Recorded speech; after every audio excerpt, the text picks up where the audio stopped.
ఒకసారి నేను పార్టీ ఆఫీస్లో ఉన్నప్పుడు ఒక 9 నెలల క్రితం కృష్ణా జిల్లా, గుంటూరు అన్ని జిల్లాల నుంచి లాయర్లు వచ్చారు, హైకోర్టు లాయర్స్ అందరూ వచ్చి ఈ ల్యాండ్ టైటిలింగ్ యాక్ట్ని మీరు ఇబ్బంది ఉంది, మీకు తెలియట్లేదు, దీని తాలూకు డేంజర్, మీరు ఎందుకు ఎవరో మాట్లాడట్లేదని. మేము మాట్లాడామంటే సరిపోవట్లేదని చెప్పి ఒక సెషన్ పెట్టారు వాళ్ళు పూర్తిగా, మా మంత్రి నాదెండ్ల మనోహర్ గారి ఆధ్వర్యంలో. వాళ్ళు చెప్పింది వింటే భయం వేసింది. అందులో మరీ ఒకరు చెప్పింది, నా పొలంలో నీ ముఖం ఎందుకు, నా తల్లిదండ్రులు ఇచ్చిన ఆస్తి, నా తాతలు ఇచ్చిన ఆస్తిలో మీ ముఖం ఏంటి, ఇందులో మా తల్లిదండ్రుల స్వార్జితం, వాళ్ళ కష్టార్జితం, ఈ ముఖ్యమంత్రి ఫోటో ఏంటి, పొలాల్లో సరిహద్దు రాయిల్లో మీ ముఖాలు ఏంటి, ఇది ఎటు వెళ్ళిపోతుంది, మీరు ఎవరేం చేయరా అని చెప్పి వాళ్ళు నన్ను నిలదీస్తే నేను చెప్పి నేను సాధ్యమైనంత చేస్తానో తీసేస్తామని చెప్పి. ఆ రోజు అది విశ్వాసమే, నమ్మకమే. కానీ ఈ రోజున అది ఒక సత్యం, ఒక నిజం. చంద్రబాబు గారు రాగానే ల్యాండ్ టైటిలింగ్ యాక్ట్ని రద్దు చేసి ప్రజలకి, ఆస్తులకి భద్రత కల్పించినందుకు మనస్ఫూర్తి వారికి నా ధన్యవాదాలు తెలుపుతాను. మీరు ఊహించుకోండి, నేను పిఠాపురంలో భూమి కొంటే దాంట్లో అప్పటి ప్రభుత్వం మన ఆ ముఖ్యమంత్రి గారి ఫోటో ఉంది. నాకు కూడా తప్పలేదు అది, ఆయన నవ్వుతూ ఆయన ఫోటో ఉంది. అంటే మనం కష్టపడి కొనుక్కుంటే ఆయన ఫోటోలు అసలు ఎప్పుడు లేదు. ఆంధ్రప్రదేశ్ రాజముద్ర ఉండాలి అక్కడ, ప్రభుత్వ ప్రతినిధివి నువ్వు. అలాంటి రాజముద్రని తీసేసి, ఆంధ్రప్రదేశ్ రాజముద్రను తీసేసి వ్యక్తి ఫోటో పెట్టుకున్నా అంటే అది ఎంత ఒక విచిత్రమైన ఆలోచన విధానం అది. అలాంటివి తీసేసి తిరిగి ల్యాండ్ టైటిలింగ్ యాక్ట్ని, అంత డ్రకోనియన్ యాక్ట్ అది, అలాంటి యాక్ట్ని రద్దు చేసి ప్రజల్లో తిరిగి నవ్వులు తీసుకొచ్చినందుకు గౌరవ ముఖ్యమంత్రి గారికి నా మనస్ఫూర్తిగా నాకు కృతజ్ఞతలు, ధన్యవాదాలు.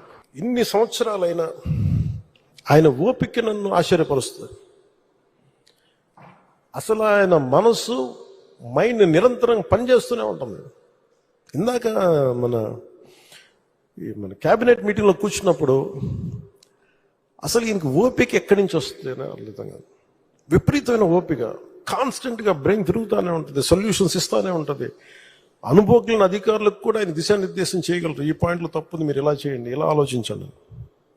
అలాంటి దాంతోపాటు శారీరకంగా ఆయన పడే కష్టం, ఓ 25 ఏళ్ల యువకుడు కూడా కష్టపడ్డాడు. మనసు మేధస్సుతోటి నలుగుతూ శరీరాన్ని కూడా అంత కష్టపెట్టడం అంటే నాకు అది నిజంగా, నాకు మన వరదలు వచ్చినప్పుడు అసలు ఆయన పడ్డ కష్టం, కొంతమంది అనుకోవచ్చు ఆయన దిగాల్సింది ఏముంది అని, ఆయన నడిచి చూపిస్తున్నారు. బాధ్యత గల వ్యక్తి ఎలా ఉంటారో ఆయన చేసి నడిచి చూపించారు. ఆయన అంటే ఎందుకు చూపించాల్సి వచ్చిందంటే కూడా అధికార యంత్రాంగంలో మందకొడితనం వచ్చేసింది. అంటే పనులు చేయకపోతే, ప్రాక్టీస్ చేయకపోతే ఏమైపోతుంది, మందకొడితనం వచ్చేస్తుంది. ఒకసారి అంకుశం పెట్టి గుచ్చాలి. అలా ఆంధ్రప్రదేశ్ అధికార యంత్రాంగాన్ని గుచ్చడానికి ఆయన దిగారు. ఆయన అసలు ఆయనకు అవసరం లేదు. ఈ ప్రపంచంలో కూడా మీరు చెప్పండి, 9/11 ఇన్సిడెంట్ జరిగితే జార్జ్ బుష్ వచ్చి కూర్చోలేదు అక్కడ న్యూయార్క్లో. రుడి గిలియానీ, ఆయన న్యూయార్క్ సిటీ మేయర్ కూర్చున్నాడు అక్కడ. ఆయన అందరూ విమర్శిస్తుంటే నాకు ఒకటే ఆలోచన వచ్చింది, అన్ని స్థానిక సంస్థల్లో వైసీపీ నాయకులే కదా మీరందరూ, మేయర్ కానీ సభ్యులు కానీ అన్ని పాలనా వ్యవస్థలు అన్నిట్లో కూడా it is nothing but YCP. 70% పంచాయతీల్లో వాళ్ళే, అన్ని స్థానిక నగర పంచాయతీల్లో, మనకి అన్ని నగరపాలికలు, అన్ని సంస్థలు కూడా వాళ్ళే. అసలు విజయవాడలో ఉన్న మేయర్ ఏమైపోయి ఫస్ట్ సిటిజన్ అంటాం, మొదటి ప్రథమ పౌరుడు అంటాం కదా విజయవాడకి, వాళ్ళకి బాధ్యత లేదా? వైసీపీకి బాధ్యత లేదా? ఎంతసేపు ఆయన విమర్శించడమేనా? నాకు అనిపించింది అసలు పంచాయతీలు కానీ స్థానిక సంస్థల్లో ఉండే వైసీపీ సభ్యులు కానీ ఏమైపోయారు? కష్టాలు వచ్చినప్పుడు అందరం కలిసి కట్టుగా ఉండాలి, కానీ తర్వాత కొట్టుకుందాం. ప్రజలు కష్టాలు ఉన్నప్పుడు అప్పుడే మాట పెట్టుకుంటాం. వాళ్ళకి అన్నం పెడతామా, ఆదుకుంటామా, లేదంటే వాళ్ళని కూర్చోబెట్టి తిడతామా పక్కన సహాయపడేవాళ్ళని.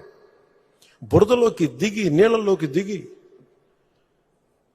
ఆయన ఒకవైపు నడుస్తూ ఉంటే ఆయన అభినందించాల్సింది పోయి ఆయనకి పక్కన మన కూర్చోబెట్టి ఒక మాట అనకుండా ఉంటే చాలు చేసే వ్యక్తిని. ఆ రోజున ఆయన పడ్డ కష్టం నాకు నిజంగా నాకు గుండె చెమర్చింది. మీరు ఆ రోజు ఇచ్చింది వరదలు ఇచ్చింది గౌరవ ముఖ్యమంత్రి గారు చెప్తాం, మీరు చాలా చాలా వరదలు ఉన్న ప్రజలే కాదు సార్, మీరు ఒక అధినేత ఎలా ఉండాలి, ఒక ప్రభుత్వాన్ని నడిపే అధినేత ఎలా ఉండాలి మీరు దేశానికి చూపించారు చంద్రబాబు గారు. మనస్ఫూర్తిగా ఇన్స్పైర్డ్ అస్. మీకు మాటలు పట్టడం కొత్త కాదు, కానీ మీరు చేసే మంచి పనుల్ని, మీరు చేసే ఈ కష్టాన్ని మేము అందరం గుర్తించి మేము మీతో అండగా ఉంటాం.